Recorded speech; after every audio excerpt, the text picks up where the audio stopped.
আশা করি সামনে কুরবানি ঈদ পর্যন্ত আমরা এইভাবে বন্ধু হয়ে থাকবো, তখনও যেন এরকম একটা ভিডিও আমি আপলোড করতে পারি। তো 2025 সালের কোরবানি ঈদ চলে গেল, আজকে 2026 সালের কোরবানি ঈদ। ঈদ মোবারক, ঈদের অনেক অনেক শুভেচ্ছা রইল। আমার সত্যি বিশেষ হইতেছে না যে আমি এইরকম আরেকটা ভিডিও আমি করতেছি 2025 সালে করার পর 2026 সাল, আশা করি 2027 সালেও আমি এইরকম আরেকটা ভিডিও করব। দোয়া করি তোমার জন্য যেন ঈদের দিনটা অনেক সুন্দরভাবে, অনেক স্পেশালভাবে কাটে।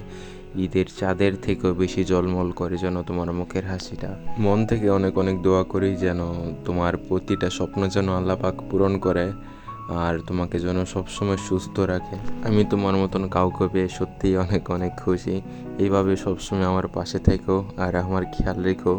এইভাবে যেন আমাদের বন্ধুত্বটা যুগ যুগ ধরে চলতেই থাকে, কখনো যেন আমাদের এই বন্ধুত্বটা না ভাঙে। আর আমার সাথে বন্ধুত্বটা রাখার জন্য মাশরাফাকে যেন অনেক অনেক ধৈর্য শক্তি দেয়। আর আমি জানি না ভিডিওতে কি কি বলছি, টেনশনে কত কথা বলে ফেলেছি। তো তোমাকে আবারও জানাই ঈদ মোবারক, ঈদ মোবারক।